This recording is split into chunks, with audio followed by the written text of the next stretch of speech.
नमस्कार बच्चों, आप सभी कैसे हो। आज मैं आपके सामने ये शिक्षा निर्देशालय दिल्ली की वर्कशीट लेकर आई हूँ। हिंदी की लाख की चूड़ियाँ, कार्यपत्रक 2 है। ये 17 सितंबर की है, कक्षा 8वीं की है। चलिए, तो इस कार्यपत्रक को पढ़ने से पहले पुरानी कार्यपत्रक जो हमारी एक थी उसको ध्यान में रख लेते हैं। बच्चों, पिछले कार्यपत्रक में हमने पढ़ा कि बदलू गांव में लाख की चूड़ियां बनाने का काम करता था। तो बदलू क्या काम करता था? लाख की चूड़ियां बनाने का। और लेखक को सुंदर सुंदर लाख की गोलियां बनाकर देता था। बदलू नीम के पेड़ के नीचे बैठकर अपना काम करता था। वह भट्टी में लाख पिघलाया करता था और लकड़ी की चौखट पर लाख के मुलायम होने पर उसे सलाख के सामने पतला करके चूड़ी का आकार देता। बाद में वह उन पर रंग करता। अब आगे ये आप पहली कार्यपत्रक में पढ़ चुके हैं। चलिए, अब आज की कार्यपत्रक को शुरू करते हैं। चलिए, आज की कार्यपत्रक है बदलू यह कार्य सदा ही एक मच्छी होता है जो छोटी खाट होती है ना, जैसे मान लो ये छोटी सी खाट है जिसको हम पीढ़ा भी बोलते हैं और ये बनी होती है सूतली की। इस पर बैठकर वो क्या करता था? अपना काम करता था। ठीक है। बदलू यह कार्य कौन सा कार्य? लाख की चूड़ियां बनाने का कार्य। बदलू यह कार्य सदा ही एक मच्छिए पता लग गया ना आपको। आप यहाँ पर भी देख सकते हैं, मच्छियाँ यहाँ पे लिखा हुआ है कि बैठने के उपयोग में आने वाली सूतली आदि से बनी छोटी चकोर खाट, छोटी खाट कह सकते हैं इसको हम। आपके घर में मिल भी जाएगी, आप देख सकते हो किसी के घर में होती भी है। मच्छिए पर बैठकर वह कार्य कौन सा? लाख की चूड़ियां बनाने का कार्य किया करता था, जो बहुत ही पुरानी थी। ठीक है। बगल में उसका हुक्का रखा रहता था जिसे वह बीच बीच में पीता रहता था। ठीक है। गांव में मेरा दोपहर का समय अधिकतर बदलू के पास बीतता। वह मुझे लला कहकर पुकारता था। जो बदलू है वो लेखक को लला कहता था और लेखक बदलू को काका कहकर पुकारता था। ये हम पहली वर्कशीट में पढ़ चुके हैं। और मेरे पहुंचते ही मेरे लिए तुरंत मचिया मंगा देता था। बैठने के लिए उसके लिए भी एक मचिया मंगवा देता था। कौन? बदलू। किसके लिए? लेखक के लिए। मैं घंटों बैठे बैठे उसे इस प्रकार चूड़ियां बनाते देखता रहता। कौन देखता रहता? लेखक। लगभग वह रोज ही 4-6 जोड़े चूड़ियां बनाता और जोड़ा जब पूरा बना लेता था तो क्या करता था? उसे बेलन पर चढ़ाकर कुछ क्षण चुपचाप देखता रहता, मानो वह बेलन ना होकर किसी नववधु की कलाई हो। उसे चूड़ियां बनाना बहुत अच्छा लगता था और वो जो बदलू है वह घंटों क्या करता था? बेलन पर चढ़ा देता था। किनको? लाख की चूड़ियों को। और क्वेश्चन देखता रहता था। ठीक है। जैसे किसी नववधु की कलाई हो वो बेलन। ठीक है। बदलू मनिहार था। मनिहार होता है चूड़ियां बनाने वाला। चूड़ियां बनाना उसका पैतृक पेशा था और वास्तव में वह बहुत ही सुंदर चूड़ियां बनाता था। बहुत ही सुंदर, क्योंकि वो मन से बनाता था ना, इसलिए। जब आप कोई कार्य मन से करते हो तो वो अच्छा ही होता है। उसकी बनाई हुई चूड़ियों की खपत भी बहुत थी। उस गांव में तो सभी स्त्रियां उसकी बनाई हुई चूड़ियां पहनती ही थी। गांव के आसपास के लोग भी उससे चूड़ियां ले जाते थे। मतलब वो इतना ज्यादा प्रसिद्ध था कि गांव के अन्य लोगों के साथ साथ जो दूसरे गांव के लोग थे वो भी उसकी चूड़ियों को लेकर जाते थे। परंतु वह कभी भी चूड़ियों को पैसे से ना बेचता था। उसका अभी तक वस्तु विनिमय का तरीका था। वस्तु विनिमय का तरीका होता है कि एक वस्तु को लेते हैं और दूसरी वस्तु को देते हैं। लेना देना, वस्तुओं का ही लेना देना। और लोग अनाज के बदले उसे चूड़ियां ले जाते थे। लोग उसको क्या दे देते थे? अनाज, और बदले में क्या ले जाते थे? चूड़ियां। बदलू स्वभाव से बहुत सीधा था। तो ये आपके लिए बहुत इंपॉर्टेंट है कि बदलू जो था वो स्वभाव से बहुत सीधा था। मैंने कभी भी उसे किसी से झगड़ते हुए नहीं देखा। मैंने यहाँ पे कौन है? लेखक। शादी विवाह के अवसरों पर वह अवश्य जिद पकड़ लेता था। जीवन भर चाहे उससे कोई मुफ्त चूड़ियां ले जाए, परंतु विवाह के अवसर पर वह सारी कसर निकाल लेता था। कसर का मतलब होता है पूरा घाटा कर लेता था, जो भी उसको हानि होती थी चूड़ियां बनाने और बेचने में। ठीक है। चलिए आगे देख लेते हैं। आखिर सुहाग के जोड़े का महत्व ही और होता है, क्योंकि सुहाग की चूड़ियां होती थी ना, इसलिए। मुझे याद है मेरे मामा के यहाँ किसी लड़की के विवाह पर जरा सी किसी बात पर बिगड़ गया था। कौन बिगड़ गया था? बदलू, चूड़ी बनाने वाला, मनिहार। ठीक है, चलिए। फिर उसको मनाने में लोहे लग गए। लोहे लग गई, ये एक तरह से मुहावरा है।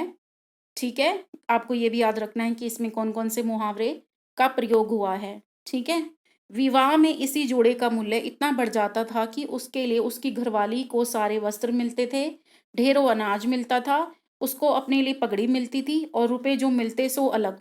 यदि संसार में बदलू को किसी बात से चिढ़ थी तो वह थी कांच की चूड़ियों से। कांच की चूड़ियां उसे अच्छी क्यों नहीं लगती थी? क्योंकि कांच की चूड़ियों में इतनी मेहनत नहीं होती थी जितनी कि लाख की चूड़ियों में होती थी। और लाख की चूड़ियां देखने में भी बहुत सुंदर लगती थी, और कांच की चूड़ियां टूटने पर तो हाथों में चुभ भी जाती है ना, तो लाख की चूड़ियां ऐसी नहीं होती है, तो इसलिए उसको कांच की चूड़ियां ज्यादा पसंद थी। चलिए आगे बढ़ते हैं। आगे है, यदि किसी भी यदि किसी भी स्त्री के हाथों में उसे कांच की चूड़ियां दिख जाती तो वह अंदर ही अंदर कुढ़ उठता और कभी तो दो चार बातें भी सुना देता था। चलिए, अब वही जो हमने इस गद्यांश में पढ़े हैं नए शब्द, उनको हम जान लेते हैं। मचिया। मचिया का मतलब क्या होता है? बैठने के उपयोग में आने वाली सुतली आदि से बुनी छोटी चौकोर खाट। और मनिहार मैंने आपको बताया था ना, चूड़ियां बेचने वाला। पैतृक का मतलब होता है जो हमें पूर्वजों से मिलते हैं, अपने पिता से या पुश्तैनी जो चीजें प्राप्त होती है उनको हम पैतृक वस्तुएं कहते हैं। वस्तु विनिमय का मतलब होता है रुपये पैसे से नए खरीद कर एक वस्तु के बदले में दूसरी वस्तु ले जाना। और कसर का मतलब होता है घाटा पूरा करना। तो चलिए, हमने ये नए शब्दों को जान लिया है। आगे हम प्रश्न पहला पढ़ते हैं। सोच कर लिखना है, हमने यहाँ पे लिखा हुआ ना, सोच कर लिखिए कि आप अपने मित्रों या भाई बहन से किस प्रकार वस्तु विनिमय करते हैं। तो कभी कभी हम क्या कहते हैं अपने भाई बहन को या मित्रों से कि तुम मेरा ये काम कर दो, मैं तुम्हारा वो काम कर दूंगी। ऐसे ही कहते हो ना, या तुम मेरा ये काम कर दो, मैं तुम्हारा वो काम कर दूंगा। मान लीजिए हम अपने भाई से क्या कहते हैं कि तुम मुझे अपना ये खिलौना दे दो, तुम मुझे अपना ये खिलौना दे दो, और मैं तुम्हें क्या दे दूंगा? खिलौना दे दो और मैं तुम्हें टॉफी दे दूंगा। कुछ भी, जो भी आपको लगता है कि आप अपने भाई बहनों से करते हैं। और मैं तुम्हें टॉफी दे दूंगा। कुछ भी लिख सकते हो, जो भी आपको लगता है कि आप खुद क्या करते हो। ये आपका क्या है? पहले क्वेश्चन का आंसर है। ठीक है, चलिए आगे बढ़ते हैं। इस क्वेश्चन का आंसर ना आप अपनी मर्जी से दे सकते हैं, जो भी आपको सुटेबल लगता है। चलिए अगला प्रश्न है, बदलू गांव की स्त्रियों के हाथ में कांच की चूड़ियां पहनने देखकर गुस्सा क्यों होता था? क्योंकि उसे लाख की चूड़ियां पसंद थी। लाख की चूड़ियां पसंद थी। और ये भी लिख सकते हो कि वो लाख की चूड़ियां बनाता था, और लाख की चूड़ियां बहुत मेहनत से बनती थी। ठीक है, कहानी में आई किन पंक्तियों से पता चलता है कि बदलू को अपने काम से बहुत प्यार था? तो आप इसका उत्तर इधर से देख सकते हैं कि जब वो रोज चूड़ियां बनाता था ना, तो क्या करता था, चार छह जोड़े चूड़ियां बनाता था। तो इससे पता लगता है कि वो बहुत मेहनत करता था, उसे अपना काम पसंद होगा, तभी तो वो ज्यादा काम करेगा ना। अगर आपको किसी काम को करना पसंद नहीं है तो आप उस काम को कम करोगे ना। और फिर क्या करता था, जोड़े बना लेने पर उसे बेलन पर चढ़ाकर कुछ क्षण वो चुपचाप देखता रहता था, मानो बेलन ना होकर किसी नववधु की कलाई हो। तो इन पंक्तियों से हमें पता लगता है कि बदलू मेहनती था और बदलू को अपने काम से बहुत प्यार था। चलिए अगला प्रश्न पढ़ लेते हैं। कहानी में मुहावरों का प्रयोग हुआ है, जैसे लोहे लगना यानी बहुत मेहनत करना। गद्यांश में आए हुए गद्यांश में आए हुए अन्य मुहावरों को खोज कर उनके अर्थ भी लिखने हैं। तो आपको मुहावरे खोजने हैं। आपको मुहावरे खोजकर इसमें से आपको उन्हें लिखना है। जैसे ये रहा, अंदर ही अंदर कुड़ना। क्या होता है अंदर ही अंदर कुड़ने का मतलब? मन को मन में ही कुछ ना कुछ गुस्सा करना, तो अंदर ही अंदर कुढ़ना है, यहाँ पे आप देख सकते हो। तो ऐसे बहुत सारे आपको मुहावरे मिलेंगे जब आप इसको पढ़ेंगे। ये देखो, दो चार बातें भी सुनाना, दो चार बातें सुनाना का मतलब गुस्सा करना। तो इस तरह से मुहावरों को आप लिख सकते हैं। जैसे मैंने बताया ना, अंदर ही अंदर कुढ़ना और दो चार बातें भी सुनाना, तो ये आपके क्या हैं, गद्यांश में आने वाले मुहावरे हैं। अगला प्रश्न हम पढ़ते हैं। आप छुट्टियों में किनके घर जाते हैं? जिनके घर जाते हैं। आप छुट्टियों में जिनके घर जाते हैं, उनके घर की दिनचर्या आपको अपने घर से अलग कैसे लगती है? जैसे मान लो आप नानी जी के घर जाते हैं, या अपनी बुआ जी के घर जाते हैं, या किसी और रिश्तेदार के घर जाते हैं। तो आप छुट्टियों में जिनके घर जाते हैं, तो आपको पता है कि उनके खाने का, पहनने का, सोने का ढंग अलग होता है। तो वो सब आपको अपनी तरफ से लिखना है। उनके घर की दिनचर्या लिखनी है। उन जैसे हमारे घर में तो सुबह मान लो 4 बजे उठ जाते हैं सभी सदस्य हैं, क्योंकि 6 बजे तक तैयार होके हमें स्कूल के लिए निकलना होता है। लेकिन अभी लॉकडाउन नहीं है तो स्कूल नहीं जा रहे हैं। तो किसी और के घर में मान लो कोई बच्चा स्कूल में नहीं जाने वाला है, तो हो सकता है वो लोग 7 बजे उठते हों।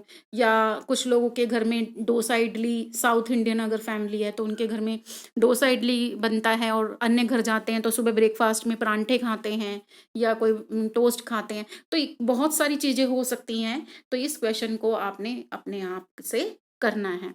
तो चलिए बच्चों, आज हमने ये जो हमारी कार्यपत्रक 2 थी इसका अध्ययन किया, और लाख की चूड़ियाँ हमारा ये कार्यपत्रक में टॉपिक था। तो आप मुझे बताइए कमेंट बॉक्स में आपको ये जो गद्यांश है ये पढ़कर कैसा लगा, और आपको बदलू के माध्यम से आपको क्या पता लगता है? हमें ये पता लगता है कि जो छोटे रोजगार हैं वो धीरे धीरे मशीनी युग आने से बंद हो रहे हैं। तो हमें क्या करना चाहिए? छोटे रोजगार वाले लोगों को भी आगे बढ़ने का मौका देना चाहिए। तो चलिए, आप मेरी वर्कशीट को पढ़िए, और इसके साथ साथ आप मेरे चैनल को लाइक, सब्सक्राइब और शेयर कर दीजिएगा, ताकि आपको मेरी आने वाली हर नोटिफिकेशन के बारे में समय पर पता लग सके और अपना कार्य आप आसानी से कर सके। तब तक के लिए stay healthy, stay fit. Thank you.